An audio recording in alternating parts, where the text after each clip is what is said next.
warahmatullahi wabarakatuh. Perkenalkan, nama saya Aziza Elma Kumala.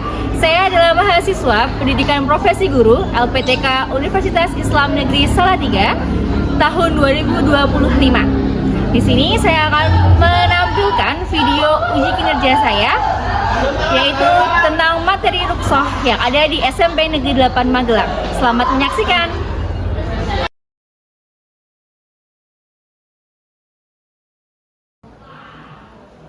Bismillahirrahmanirrahim. Assalamualaikum warahmatullahi wabarakatuh.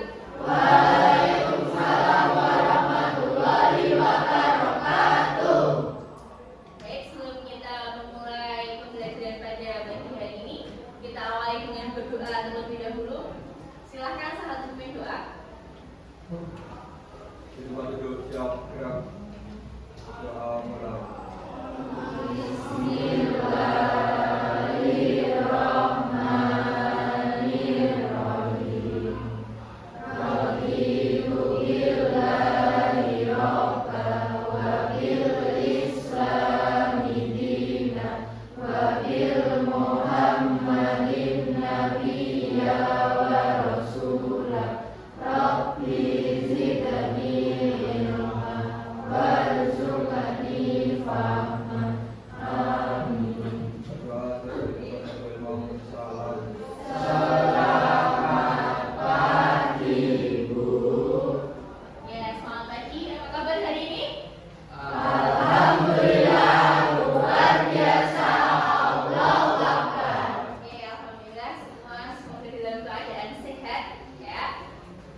Sebelum kita masuk ke materi, kemarin kita sudah belajar tentang apa, masih ingat? Ya, ruqsah. Ada yang masih ingat ruqsah itu apa? Ya. Apa, Farel? Ruqsah adalah keringanan atau kemudahan dari Allah Subhanahu wa taala karena ada uzur atau kesulitan tertentu dalam menjalankan ibadah. Ya, ruqsah adalah keringanan atau kemudahan dari Allah Subhanahu wa taala kepada hambanya dalam melakukan ibadah. Ya, nanti pada materi ini kita akan belajar ibadah-ibadah apa aja sih yang diberi ruqsah oleh Allah. Nah, kemudian kita juga kemarin sudah belajar nih tentang hukum ruqsah itu apa. Ya, hukum ruqsah itu apa? Ya.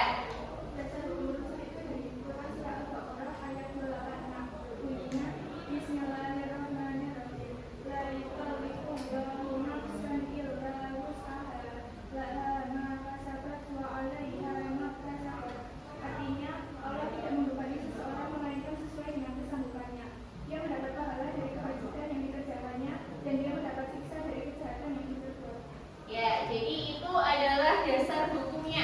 Ya, dasar hukumnya ada di Quran surah Al-Baqarah ayat 208. Tujuan dari pembelajaran kita pada pagi hari ini mempelajari tentang macam-macam usul ibadah. Yang pertama adalah nanti kalian dapat menjelaskan konsep ruqsah serta menerapkan ruqsah dalam ibadah. Yang kedua, kalian dapat mengidentifikasi berbagai macam ruqsah dalam sholat, puasa, zakat, dan haji sehingga muncul sikap disiplin dan saling menghargai dalam pelaksanaan ibadah. Yang ketiga, memecahkan masalah dari kasus yang diberikan tentang penerapan ruqsah dalam ibadah. Nah, ini tujuan pelajaran kita pada kesempatan pagi hari ini.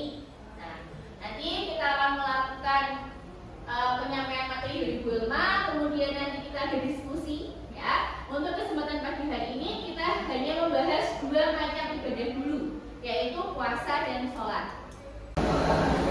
Oke, apa saja ruqsah dalam sholat itu? Ya, yang pertama adalah ruqsah atau keringanan untuk orang yang sakit. Orang yang sakit diberi keringanan oleh Allah Subhanahu wa taala untuk melakukan sholat dengan posisi semampunya dia. Kalau mampu duduk ya duduk, kalau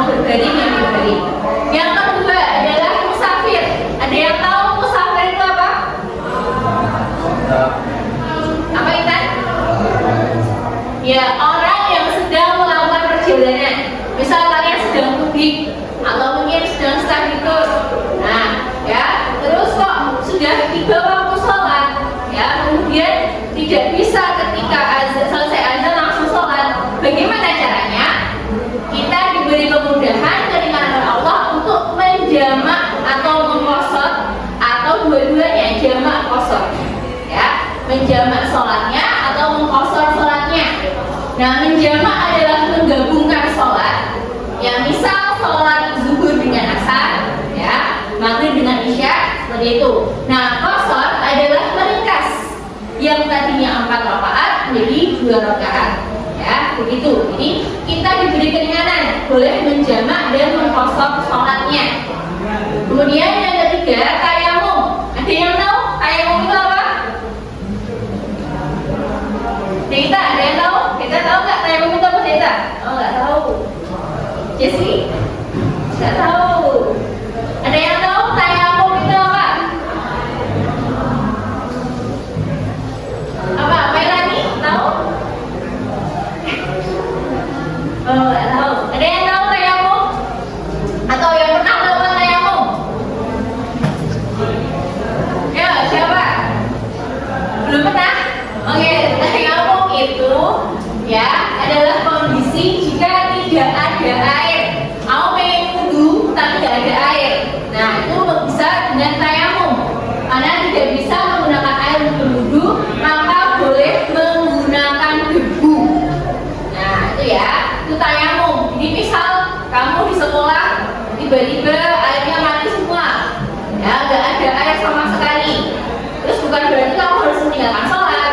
Kamu boleh untuk tayamum karena memang darurat, ya. Karena memang darurat nggak ada air, ya sudah, berarti rukhsah itu jatuhlah, rukhsah itu boleh untuk tayamum, ya, tetap sah sholatnya. Begitu ya. Oke, kemudian sholat di atas kendaraan diperbolehkan bagi mereka yang dalam perjalanan dan khawatir kehilangan waktu sholat. Jika tidak memungkinkan untuk berdiri dan melakukan gerakan sholat dengan sempurna, maka sholat boleh dilakukan dengan gerakan yang disesuaikan dengan kondisinya. Misalnya sambil duduk. Nah, dalam kendaraan, misal dalam pesawat, ya, atau dalam kereta, dalam mobil.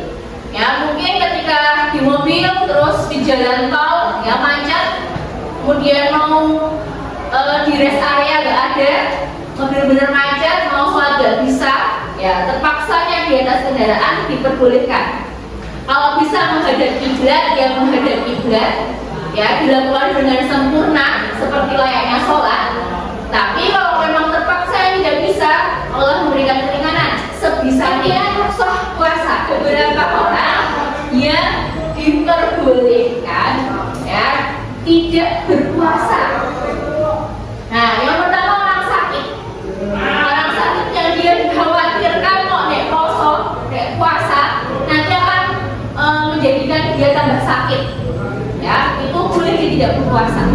Kemudian orang yang tua renta sudah kuat puasa, singgah-singgah, yang dia sudah tidak mampu untuk puasa, dia diperbolehkan untuk tidak berpuasa. Kemudian musafir, orang yang sedang melakukan perjalanan jauh, itu juga diperbolehkan untuk tidak berpuasa apabila memang tidak kuat. Ya, kemudian perempuan hamil dan menyusui. Lalu ada lagi wanita haid dan wanita nifas. Nah, mereka adalah orang-orang yang diperbolehkan untuk tidak puasa di bulan Ramadan. Tapi, ya, nanti dia harus mengganti. Nah, orang sakit, nanti ketika sudah selesai puasa, maka puasa Ramadan selesai, mereka wajib untuk mengqadha puasanya. Ya, mengqadha adalah mengganti puasanya di hari lain selain hari Ramadan, bulan Ramadan. Sudah paham?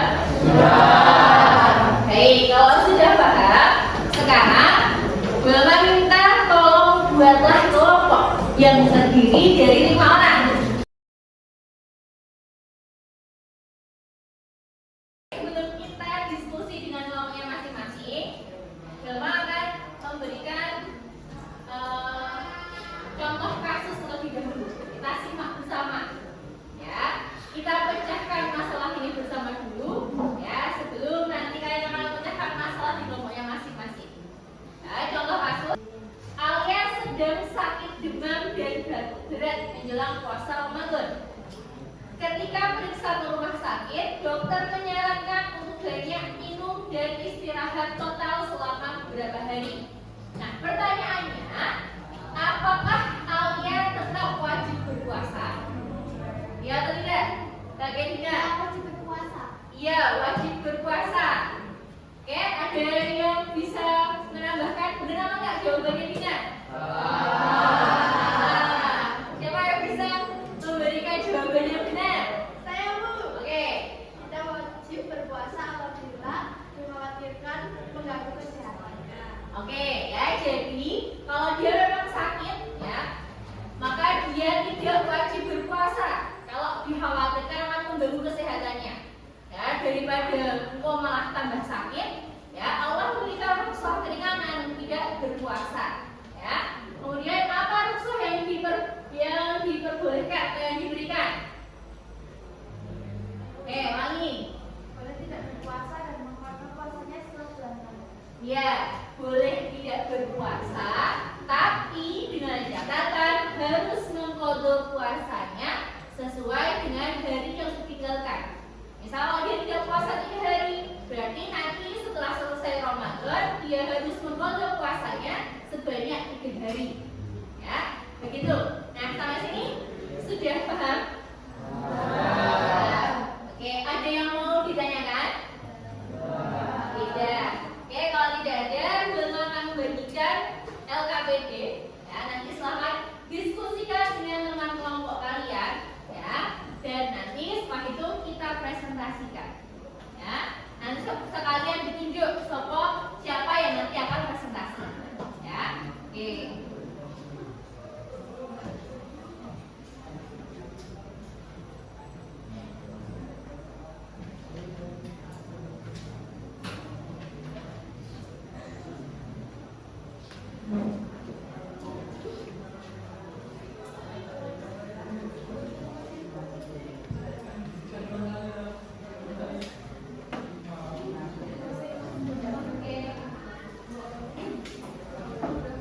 Oke, silakan diberi namanya, nama kelompoknya, lalu diskusikan dengan teman kelompok kalian, ya, tentang kasus-kasus yang sudah Gulma berikan itu dan pertanyaan-pertanyaannya, ya. Oke, silakan didiskusikan. Gulma beri waktu 20 menit untuk mengerjakan, ya, untuk didiskusikan dengan teman kelompoknya. Setelah itu nanti ditunjuk siapa yang akan presentasi.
hasil diskusi kalian dengan teman kelompoknya. Kita mulai dari kelompok 1 dulu. Silakan siapa ketuanya bisa untuk mempresentasikan ke teman-teman. Triksi Kasus Supahan sedang bepergian bersama keluarga dari Bandung ke Surabaya. Waktu sholat zuhur sudah tiba, namun mereka masih berada di jalan tol. Ia bingung, apakah harus tetap sholat 4 rakaat atau tidak? Pertanyaan diskusi. Bagaimana cara sholat saat berada dalam perjalanan jauh atau safar? Pertama, dengan cara menjamak, yaitu menggabungkan 2 waktu sholat menjadi 1, seperti zuhur dengan asyar, maghrib dengan isya. Kedua, dengan cara qashar. Qashar artinya memendekkan atau mempersingkat atau meringkas 4 rakaat menjadi 2 rakaat. 2. Bagaimana tata cara sholat qashar dan jamak? Dapat menjamak dengan 2 cara. Tamat takdim, yaitu jamak yang didahulukan, artinya menjamak dengan 2 sholat yang dilaksanakan pada waktu yang pertama, dan jamak takhir, jamak yang di akhir, artinya menjamak sholat yang dilaksanakan akan pada waktu yang kedua. 3. Apa batasan seseorang disebut musafir? Melakukan perjalanan jauh dengan jarak minimal 82 km. Dan seperti itu hasil diskusi kami. Terima kasih. Wassalamualaikum warahmatullahi wabarakatuh. Baik, itu hasil diskusi dari kelompok 1 tentang rukhsah dalam sholat ketika melakukan safar atau perjalanan jauh. Nah, dari diskusi ini apakah ada yang mau ditanyakan? Oke, itu kelompok 3 mau bertanya, silakan disimak. Oke, kelompok 1 disimak mana apa berdasarkan menjamak sholat. Sudah didengarkan pertanyaannya? Oke, yuk. Bagaimana apabila kita lupa untuk menjamak sholat? Yuk. Jika masih dalam waktu sholat, Bisa nasi, takut sama jawabannya bagaimana? jika masih dalam waktu sholat yang dijamak, maka segera lakukan sholat. Tidak berdosa karena lupa, termasuk uzur yang diperbolehkan. Oke, jadi jawabannya kalau masih di dalam waktu sholatnya, mau dijamaknya masih di dalam waktunya, maka segera dilakukan sholatnya, tidak apa-apa. Ya, karena lupa itu tidak berdosa, karena merupakan uzur. Ya, memang ya itu manusia. Allah mengampuni kalau kita memang benar-benar lupa. Gitu ya. Jadi,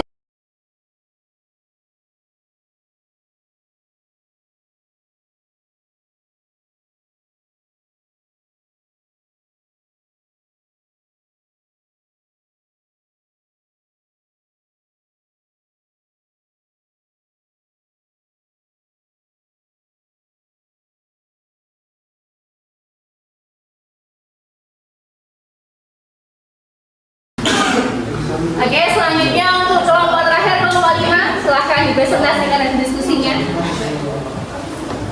Sebelumnya izinkan kelompok kami akan mempresentasikan materi rukhsah dengan kasus ibu hamil dan puasa, dan judul kasus puasa atau tidak demi mencari nafkah. Deskripsi kasus: Bu Sari sedang hamil tua saat bulan Ramadan. Ia ragu untuk melaksanakan puasa. Ia merasa lemah dan khawatir untuk berpuasa karena bisa mengganggu kesehatan bayinya. Pertanyaan diskusi: 1. Apakah ibu hamil wajib berpuasa? Ibu hamil boleh tidak berpuasa dan wajib menggantinya di hari lain karena kekhawatiran terhadap kesehatan janin dan ibunya. 2. Apa bentuk rukhsah yang berlaku bagi ibu hamil? Ada 2 bentuk pendapat ulama. Yang pertama, jika mampu menggantinya di tahun berikutnya, maka wajib mengqadha. Yang kedua, jika tidak mampu menggantinya, maka menggantinya dengan fidyah. 3. Apakah wajib mengganti puasa dan membayar fidyah? Ya, wajib menggantinya atau membayar fidyah di hari lain. Sebelum saya tutup, apakah ada pertanyaan? Oke, Aku memberikan rukhsah kepada ibu hamil dan menyusui padahal secara fisik mereka bisa untuk melakukan ibadah puasa. Allah memberikan rukhsah kepada ibu hamil dan menyusui karena kondisi mereka yang lemah dan membutuhkan asupan gizi yang cukup demi menjaga kesehatan diri dan bayinya. Ini adalah bentuk kasih sayang Allah dan bukti bahwa Islam memberi kemudahan, tidak memberatkan hambanya. Terima kasih. Sekian presentasi dari kelompok kami. Jika ada kurang dan lebihnya, mohon maaf. Wassalamualaikum warahmatullahi wabarakatuh.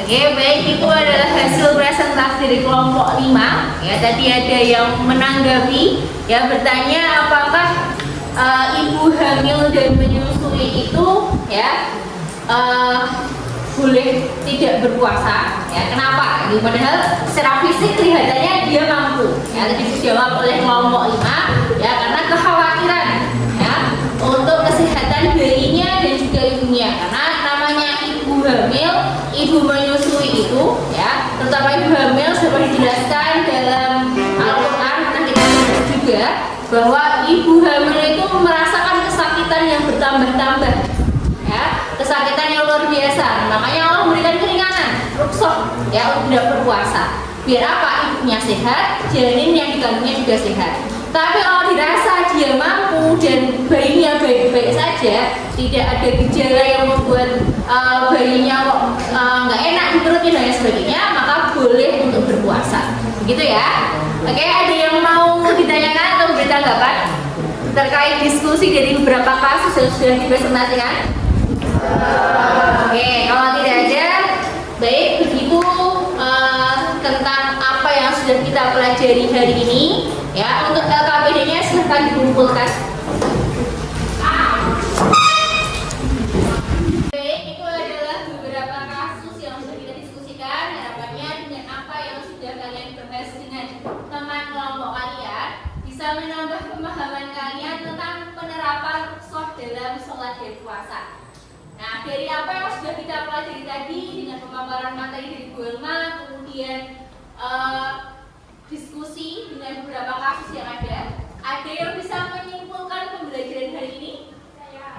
Oke, yes, silakan. Kesimpulannya yaitu rukhsah adalah keringanan atau kemudahan dalam ibadah. Dalam sholat bisa berupa tayamum, jamak, dan kosor. Dalam puasa rukhsah untuk musafir, perempuan hamil dan menyusui. Oke, nah rukhsah itu, ya keringanan itu adalah bentuk kasih sayang Allah, ya, dan menunjukkan bahwa Islam adalah agama yang memudahkan dan penuh kasih sayang. Jadi Islam itu tidak memberatkan hambanya. Ya, itu adalah kesimpulan dari pembelajaran kita pada hari ini. Pertemuan selanjutnya kita akan membahas tentang macam-macam rukhsah yang lain. Ada yang tahu apa?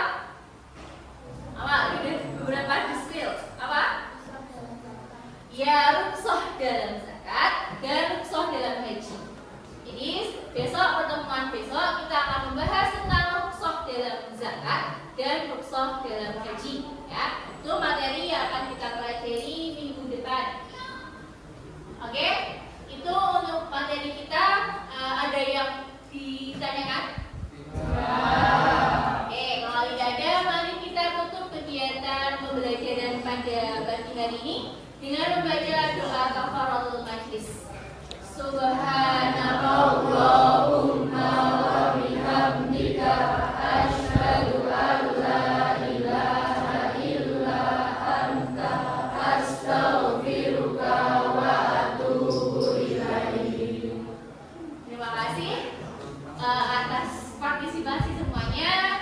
Demikian kegiatan pembelajaran pada pagi hari ini. Wassalamualaikum warahmatullahi wabarakatuh. Waalaikumsalam warahmatullahi wabarakatuh.